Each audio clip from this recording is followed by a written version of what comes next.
প্রিয় শ্রোতা, আসসালামু আলাইকুম।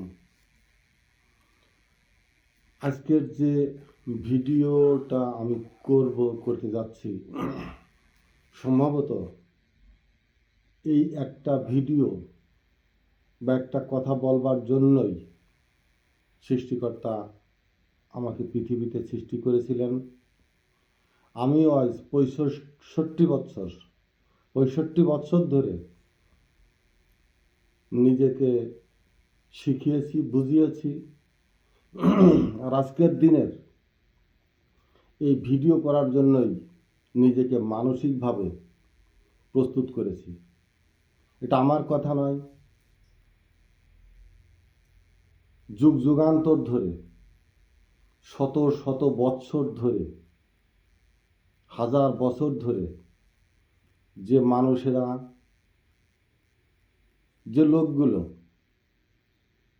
অনেক ব্যথা, দুঃখ, কষ্ট সহ্য করে নীরবে, নিভৃতে, পশ্চাৎপদে থেকেই অকাতরে তাদের জীবনকে উৎসর্গ করে গেছেন, যারা আজকে প্রতিষ্ঠিত, যারা আজকে শীর্ষ ধনিক, ব্যবসায়িক, চাকরিজীবী,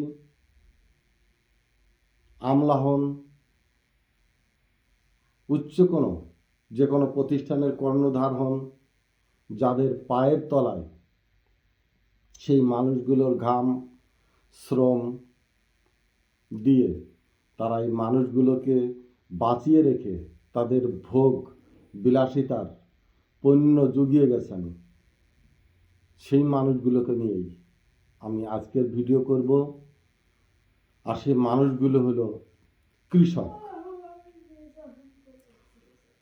আপনি একটু ডাইনে বাইনে বামে তাকিয়ে দেখেন, কতজন সচিব, উপসচিব বা সমস্ত বিসিএস ক্যাডার মিলেই কতজন সচিবের ছেলে সচিব, এসপির ছেলে এসপি, ডাক্তারের ছেলে ডাক্তার, ব্যারিস্টারের ছেলে ব্যারিস্টার।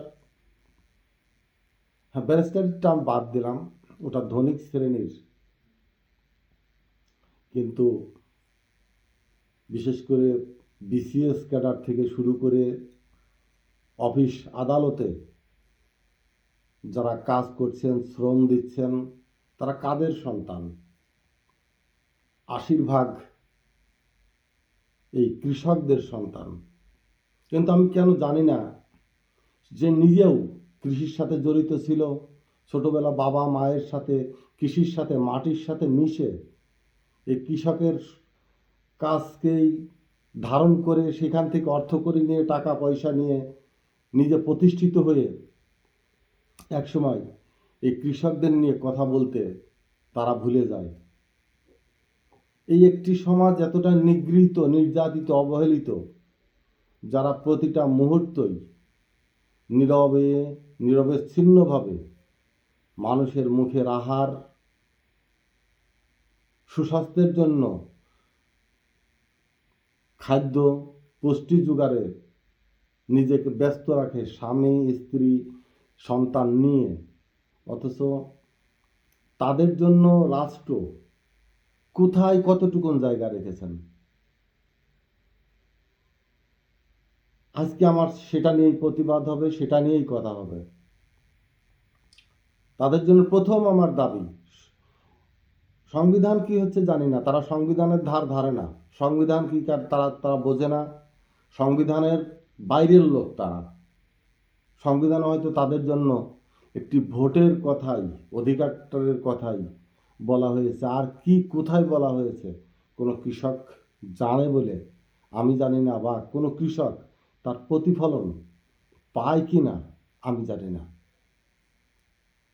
1971 স্বাধীনতা যুদ্ধ নয়, 5ই আগস্টের আর এক নব্য স্বাধীনতার কথাও নয়, কিন্তু সমস্ত কিছু মিলে 2 স্বাধীনতার ঊর্ধ্বে আমি কৃষক স্বাধীনতা নিয়ে কথা বলতে চাচ্ছি। আর এই কৃষক স্বাধীনতার জন্য, কৃষকদের জীবন জীবিকাকে সম্মানিত করার জন্য আমার প্রথম দাবি, প্রত্যেকটি কৃষককে তার নিজস্ব নামে নিজস্ব পরিচয়, জাতীয় পরিচয়পত্র প্রদান করতে হবে সরকারি খরচে, সরকারের তত্ত্বাবধানে, সরকারের খরচে। সমস্ত কিছু সরকার ওই নির্বাচন অফিসে এসে নয়। আমি তার আগে আরো কিছু কথা বলে নিই। একজন কৃষক প্রভাতে সূর্য ওঠার অনেক আগে, আজান দেওয়ার অনেক আগে, কি শীত কি বর্ষা কি রৌদ্র কি তাপ, সে তাকে কেউ ডেকে দেয় না, তার কোনো অ্যালার্ম থাকে না, অ্যালার্ম লাগে না। তার মাথার মগজের ভিতরে সর্বক্ষণই অ্যালার্ম।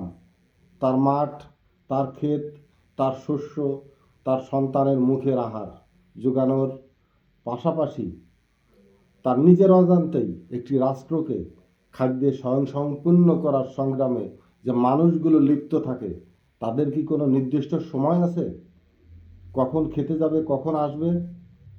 কিন্তু যে কোনো একটি কাজের জন্য একটি ভোট কেন্দ্রের ভোটার হতে চান, একজন কৃষক দেখেন দিনের পর দিন, সারাটা দিন সেখানে বসে থাকতে হয়। সে সরকারি হাসপাতালে যাবে, দিনের পর দিন ঘন্টার পর ঘন্টা লাইনে ধরে বসে থাকতে হয়। ডাক্তার সাহেব হয়তো কোনো ওষুধ কোম্পানির রিপ্রেজেন্টেটিভ অথবা সুন্দরী নার্স নিয়ে গল্পে লিপ্ত। 12টা 1টার সময় আসবেন, ওই কৃষক 5 টাকা 10 টাকা দিয়ে টিকিট কেটে লাইনে দাঁড়িয়ে আছে। একজন গৃহিণী কৃষকের প্রাণ যে বাঁচিয়ে রাখে যে গৃহিণী, সেই কৃষাণী কোনো চিকিৎসার জন্য হাসপাতালে গেলে সারাটা দিন তাকে সেখানে বসে থাকতে হয়। তার বাড়িতে গরু ছাগল হাঁস মুরগি কিভাবে থাকে, অনেক কিছু নিবৃত্তে, পিছনে অনেক কিছু, তার খবর কেউ রাখে না। চেয়ারম্যান পরিষদে একজন লোক গেলে ঘৃণা ভরে তিরস্কার করে তাড়িয়ে দেওয়া হয়। তাদের কোনো অফিস আদালতে যেতে দেওয়া হয় না। লুঙ্গি পরা, শার্ট গায়ে, তার গায়ে গন্ধ, তুচ্ছ ভাবে তাদেরকে সরিয়ে দেওয়া হয়। ভূমি অফিসে তাদের খাজনা নিতে গেলে অফিসের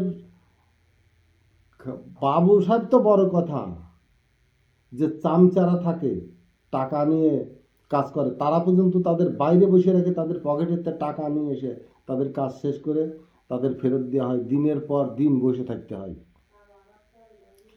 একদিন গার্মেন্টস শ্রমিকরা বন্ধ করলে কয়েক হাজার টাকা যদি লস হয়, তো সারা দেশে একদিন কৃষকরা কাজ বন্ধ রাখলে দেশের কতটা ক্ষতি হবে।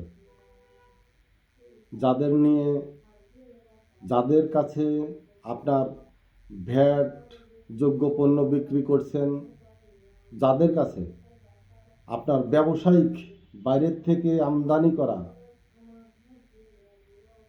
দ্রব্য যাদের ঘাড়ে তুলে দিচ্ছেন, তাদের পণ্য কতটা বাজারজাত হচ্ছে, কতটা ক্ষয়ক্ষতি হচ্ছে, তার হিসাব কে রাখে? তাদের কোনো হিসাব নেই, তাদের দিকে কোনো লক্ষ্য নেই। আমার এই ভিডিও করার একটাই অর্থ, প্রত্যেকটি কৃষককে তার ন্যাশনাল আইডি কার্ড দিতে হবে এবং প্রত্যেকটি প্রতিষ্ঠানে, প্রত্যেকটি জায়গায়, এর আগে লেখা ছিল যেমন ব্যাংকে গেলে বয়স্ক ব্যক্তি বা সিনিয়র সিটিজেন মুক্তিযোদ্ধা ফ্রিডম ফাইটার, ওসবের দরকার নাই। ওখানে কৃষকদের জন্য প্রত্যেকটা জায়গায় ডিসি অফিস থেকে শুরু করে ডিসির নিজস্ব অফিস থেকে শুরু করে ডিসি অফিসের যেখানে কৃষকের কোনো বিন্দুমাত্র কাজ আছে, সেখানেই কৃষকদের একটি আলাদা চেম্বার খোলা থাকবে, আলাদা লেখাই থাকবে কৃষক লাইনে দাঁড়ালে 5 মিনিটের ভিতরে একজন কৃষককে সমস্ত কাজ সম্পাদন করে তাকে আবার কৃষিকাজে ফেরত দিতে হবে। একজন কৃষক হাসপাতালে গেলে কৃষকদের জন্য আলাদা ডাক্তার থাকবে, আলাদা সেবার ব্যবস্থা থাকবে। একজন কৃষক 5 মিনিটের ঊর্ধ্বে যেন অপেক্ষা করতে না হয় তার চিকিৎসা নিতে, তার ওষুধ দিয়ে সসম্মানে কৃষককে তার বাড়িতে তার কাজে ফেরত পাঠাতে হবে। ভূমি অফিসে প্রয়োজন বোধে ভূমির লোকেরা ওই ভলিউম নিয়ে কৃষকের বাড়িতে খাজনার জন্য যাবে। কোনো কৃষক যেন খাজনার জন্য অফিসে গিয়ে দিনের পর দিন বসে থাকতে না হয়। চেয়ারম্যানের পরিষদের আপনাদের দফাদার চৌকিদাররা কি আছে? একজন কৃষকের কি প্রয়োজন, ওই দফাদারের মাধ্যমে খবর পাঠাবে এবং ওই দফাদারের মাধ্যমে তার কার্য শেষ করে তার বাড়িতে পৌঁছে দিতে হবে। চিকিৎসা, স্বাস্থ্য, যে কোনো ব্যাপারে সেবামূলক প্রতিষ্ঠানগুলো, ব্যাংকে একদম কৃষকদের আপনারা বিভিন্নভাবে যে সেবা দিচ্ছেন, সেই সেবার ভিতরে আলাদাভাবে কৃষকদের নিয়ে, কৃষকদের সময় নিয়ে, কৃষকদের সমস্ত সুযোগ সুবিধা নিয়ে আজকে ভাবনার সময় হয়েছে। এর আগেও অনেকবার ব্রিটিশ আমলেও কৃষক আন্দোলন হয়েছে, কিন্তু সেগুলো বিচ্ছিন্ন বিক্ষিপ্তভাবে। একজন কৃষকের দেওয়া সমস্ত কিছু অর্থই আমাদের দেশের, আপনারা বলবেন রেমিটেন্স পাঠায় কারা? এই কৃষক ফ্যামিলির, এই কৃষক পরিবারের সন্তানেরাই রেমিটেন্স পাঠায়। শ্রমিক, একজন শ্রমিক, ওই এক কৃষকেরই একজন সন্তান, একজন শ্রমিক। অতএব কৃষককে পূর্ণ শক্তিশালী করে না তোলা গেলে, কৃষককে সম্মান না দিলে, কৃষককে তার স্বাস্থ্য, তার মানসিক স্বাস্থ্য, শারীরিক স্বাস্থ্য, তার দৈনন্দিন জীবন জীবিকাকে যদি রাষ্ট্র সহায়তা না করে, সম্মান না দেখায়, কৃষককে অবহেলা করে, কোনো দিনও কোনো রাষ্ট্রই, বিশেষ করে আমাদের মতো রাষ্ট্র, উন্নয়নের পথে এক ধাপও এগোনো সম্ভব নয়। আজকে কেন আমি বললাম যে ভিডিওটা করার সময় এখন, আপনারা জানেন 5ই আগস্টের পর যে বন্যা হয়ে গেছে, এই বন্যা নিয়ে অনেক কিচ্ছা কাহিনী আমি নিজেও জানি। আমার এখান থেকে বন্যা গেছে, বন্যার ত্রাণ পাঠানো হয়েছে, আমরা নিজেরা গুছিয়ে পাঠিয়েছি। সেই বন্যার ত্রাণ পথে আটকিয়ে বিএনপির নেতার গোডাউনে আটকিয়ে রাখা হয়েছে এবং পরবর্তীতে সেই বিএনপির নামে সেই ত্রাণ বিতরণ করা হয়েছে। কত ন্যাক্কারজনক ব্যাপারে দেশের। কিন্তু আজকে আপনি তরকারির বাজারে যান, কৃষকের পণ্যের কাছে যান, একটা ফুলকপি 2 টাকা 5 টাকা, 4 ভাগের 1 ভাগে এসে দাঁড়িয়েছে সমস্ত তরকারির দাম, যেটা কৃষকের হাতে আছে। কিন্তু যেটা কৃষকের হাতে নেই, যেমন চাউল, আর চাউলের দাম কেন ঊর্ধ্বগতি? কৃষক যাতে ঘরে তার ধান রাখতে পারে, সময় মতো সে বিক্রি করবে তার প্রয়োজনে, কিন্তু একজন অভাবী কৃষক ঘরে ধান তোলার সাথে সাথে তাকে কেন বিক্রি করে দিতে হচ্ছে, এটা সরকারকে খোঁজ নিতে হবে, জানতে হবে আপনি কেন ধান বিক্রি করবেন। যে সমস্যা, সরকার সেটা পূরণ করবে এবং তার ঘরে ধান সংরক্ষণের জন্য সুযোগ করে দিবে। সেই ধান প্রয়োজনের সময় সে বিক্রি করবে তার অর্থের প্রয়োজনের সময়টাতেই। মজুতদারি যদি না রোখা যায়, সিন্ডিকেট যদি না রোখা যায়, যেমন দেশ উন্নয়নে বাধাগ্রস্ত হবে, তেমনি এই কৃষক সম্প্রদায় ক্ষতিগ্রস্ত হবে। বারবার রাষ্ট্র তথা সরকার কৃষকদের সাথে বিশ্বাসঘাতকতা করেছে, বেইমানি করেছে। কৃষকদেরকে নিঃস্ব করে দেওয়ার জন্য সকল ষড়যন্ত্র করা হয়েছে এদেশে, পার্শ্ববর্তী একটি দেশের ইন্ধনে। যখন একজন কৃষক ভরপুর ফসল ঘরে তুলে আনে, সাথে সাথে পার্শ্ববর্তী একটি দেশের থেকে পেঁয়াজ, মৌসুমে মরিচের সময় মরিচ, চাউলের সময় চাউল কম মূল্যে বিপুল পরিমাণে এদেশের বাজারে ঢুকিয়ে দিয়ে দেশের কৃষকদেরকে মৃত্যুর মুখে ঠেলে দেওয়ার সকল ষড়যন্ত্র করা হয়েছে অতীতে।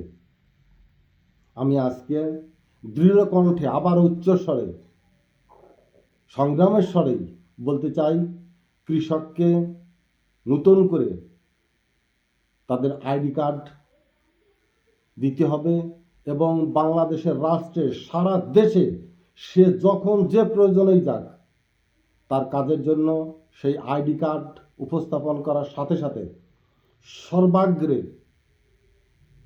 যত দ্রুত সম্ভব সেই কৃষক যেন পূর্ণ সহযোগিতা পায়।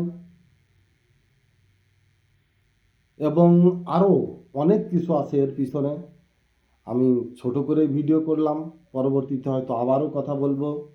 আমি অন্তর্বর্তীকালীন সরকারের উপদেষ্টাদের দৃষ্টি আকর্ষণ করছি, ডক্টর মোহাম্মদ ইউনূস, যিনি মাইক্রো ক্রেডিট নিয়ে কৃষকদের এই নিঃস্ব মানুষগুলোর পাশে দাঁড়িয়েছেন।